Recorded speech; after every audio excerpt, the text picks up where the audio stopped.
ಕೊಡಗು ಜಿಲ್ಲೆಯಲ್ಲಿ ಮಳೆ ಅವಾಂತರ ಮುಂದುವರೆದಿದೆ. ಇದ್ದಕ್ಕಿದ್ದಂತೆ ಉಬ್ಬಿ ಬರುತ್ತಿದೆ ರಾಷ್ಟ್ರೀಯ ಹೆದ್ದಾರಿ. ರಾಷ್ಟ್ರೀಯ ಹೆದ್ದಾರಿ 275ರ ಕರ್ತುಜೆ ಬಳಿ ಆಗಿರುವಂತಹ ಘಟನೆ ಇದು. ಮಡಿಕೇರಿಯ ಮದಿನಾಡು ಸಮೀಪದ ಕರ್ತುಜೆ 2019ರಲ್ಲಿ ಭೂಕುಸಿತವಾಗಿದ್ದ ಸ್ಥಳದಲ್ಲಿ ರಸ್ತೆ ಉಬ್ಬುವಿಕೆ ಕಾಣಿಸಿಕೊಳ್ತಾ ಇದೆ. ಕ್ಷಣ ಕ್ಷಣಕ್ಕೂ ಕೂಡ ಈ ಉಬ್ಬುವಿಕೆ ಹೆಚ್ಚಾಗ್ತಾ ಇದೆ. ಬೆಟ್ಟದ ಮೇಲಿನ ನೀರು, ಮಣ್ಣಿನ ಒತ್ತಡದಿಂದ ರಸ್ತೆ ಉಬ್ಬುತ್ತಾ ಇದೆ. 2022ರಲ್ಲೂ ಕೂಡ ಇದೇ ಸ್ಥಳದಲ್ಲಿ ಈ ಸಮಸ್ಯೆ ತಲೆದೋರಿತು. ಇದೀಗ ಮತ್ತೆ ರಿಪೀಟ್ ಆಗಿದೆ. ರಾಷ್ಟ್ರೀಯ ಹೆದ್ದಾರಿಯಲ್ಲಿ ವಾಹನ ಸವಾರರು ಪರದಾಡ್ತಿದ್ದಾರೆ. ಗಮನಿಸ್ತಾ ಇರಬಹುದು ಆ ಒಂದು ಸ್ಪಾಟ್ನ ವಿಜುವಲ್ಸ್ ಅನ್ನ ಕೂಡ ನಾವು ನಿಮಗೆ ತೋರಿಸ್ತಾ ಇದ್ದೀವಿ. ಒಂದು ಕಡೆ ಮಣ್ಣು ಜಾರ್ತಾ ಇರುವುದರಿಂದ ಆ ರಸ್ತೆ ಭಾಗದಲ್ಲಿ ಎಲ್ಲಾದರೂ ಕೆಳಗಡೆ ದೊಡ್ಡ ಪ್ರಮಾಣದಲ್ಲಿ ಮಣ್ಣು ಇದ್ರೆ ಅದು ರಸ್ತೆಯನ್ನ ಮೇಲೆತ್ತಾ ಇದೆ, ಉಬ್ತಾ ಇದೆ.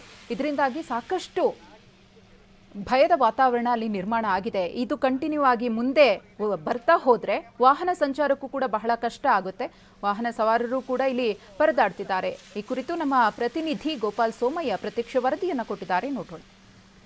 ಕೊಡಗು ಜಿಲ್ಲೆಯಲ್ಲಿ ಮಳೆ ಅವಾಂತರ ಮುಂದುವರೆದಿದೆ. ಅದರಲ್ಲೂ ಕೂಡ ಇದೀಗ ರಾಷ್ಟ್ರೀಯ ಹೆದ್ದಾರಿ 275 ಈಗ ಸಂಪರ್ಕವನ್ನೇ ಕಡಿದುಕೊಳ್ಳುವಂತಹ ಒಂದು ಆತಂಕ ಎದುರಾಗಿದೆ. ಅದು ಯಾಕೆ, ಎಲ್ಲಿ, ಹೇಗೆ ಅನ್ನೋದನ್ನು ನಾನು ನಿಮಗೆ ವಿವರಿಸ್ತೇನೆ. ಇದು ರಾಷ್ಟ್ರೀಯ ಹೆದ್ದಾರಿ 275 ಮಡಿಕೇರಿಯಿಂದ ಮಂಗಳೂರಿನ ಮಾಣಿಗೆ ಸಂಪರ್ಕ ಕಲ್ಪಿಸುವಂತಹ ಮುಖ್ಯ ಹೆದ್ದಾರಿ ಇದು.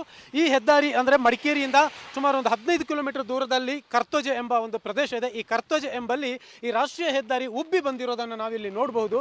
ಈ ಉಬ್ಬಿ ಬಂದಿರೋದು ಯಾಕೆಂತಂದರೆ ಈ ರಸ್ತೆಯ ಒಂದು ಬದಿ ಬೃಹತ್ ಬೆಟ್ಟ ಇದೆ. ಈ ಬೆಟ್ಟ 2019ರಲ್ಲಿ ಭೂಕುಸಿತ ಆಗಿದ್ದಾಗ ಇದು ಕೊಚ್ಚಿ ಬಂದಂತಹ ಬೆಟ್ಟ ಇದು. ಅದನ್ನು ಇವಾಗಲೂ ಕೂಡ ನಾವು ಅದರ ಗುರುತನ್ನು ನಾವು ನೋಡಬಹುದು.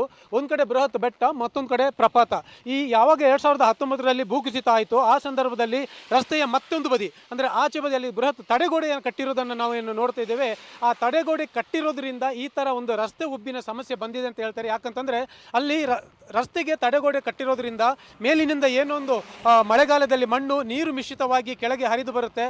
ಅದು ಹರಿದು ಹೋಗಲು ಅಂದರೆ ಆ ಒತ್ತಡ ಬಿಡುಗಡೆ ಆಗಲಿಕ್ಕೆ ಅದಕ್ಕೆ ಸಾಧ್ಯ ಆಗ್ತಾ ಇಲ್ಲ. ಅಂದರೆ ಸೈಂಟಿಫಿಕಲಿ ಇದನ್ನು ಅನಲೈಸ್ ಮಾಡೋದಾದರೆ ಮೇಲಿನ ಮಣ್ಣಿನ ಮತ್ತು ನೀರಿನ ಒತ್ತಡ ಜಾಸ್ತಿಯಾಗಿ ಈ ರಸ್ತೆ ಉಬ್ಬಿ ಬರ್ತಾ ಇದೆ. ಇದು ಮೊದಲನೇ ಬಾರಿ ಅಲ್ಲ.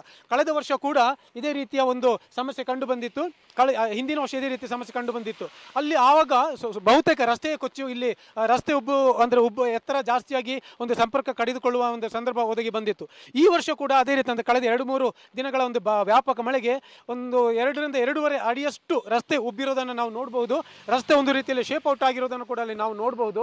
2019ರಲ್ಲಿ ಈ ತರಹದ ಒಂದು ಸಮಸ್ಯೆ ಬಂದಿದ್ದಾಗ ಇಲ್ಲಿ ಭೂ ವಿಜ್ಞಾನಿಗಳೆಲ್ಲ ಭೇಟಿ ನೀಡಿ ಅದಕ್ಕೊಂದು ಪರಿಹಾರ ಕಂಡುಕೊಂಡಿದ್ರು. ಅಂದರೆ ಇಲ್ಲಿ ಒತ್ತಡ ನಿವಾರಣೆ ಮಾಡಲಿಕ್ಕೆ ಬೇಕಾದಂತಹ ಆ ತಾಂತ್ರಿಕ ವ್ಯವಸ್ಥೆಯನ್ನು ಮಾಡಿದ್ರು. ಆದರೆ ಅದು ಮಾಡಿಯೂ ಕೂಡ ಈ ವರ್ಷ ಮತ್ತೆ ಅದೇ ರೀತಿಯ ಒಂದು ಸಮಸ್ಯೆ ಕಂಡು ಬಂದಿದೆ. ಇದನ್ನು ಯಾವ ರೀತಿಯಲ್ಲಿ ನಿವಾರಣೆ ಮಾಡ್ತಾರೆ ಅನ್ನೋದು ಬಹುಮುಖ್ಯ. ಯಾಕಂತಂದ್ರೆ ಇದನ್ನು ಬೇಗ ಅಟೆಂಡ್ ಮಾಡಲಿಲ್ಲ ಅಂತಂದ್ರೆ ಈ ರಾಷ್ಟ್ರೀಯ ಹೆದ್ದಾರಿ ಸಂಪರ್ಕವನ್ನೇ ಕಡಿದುಕೊಳ್ಳುವ ಆತಂಕ ಎದುರಾಗಿದೆ. ಕ್ಯಾಮರಾಮನ್ ನವೀನ್ ಜೊತೆ ಗೋಪಾಲ್ ಸೋಮಯ್ಯ, TV9 ಕೊಡಗು.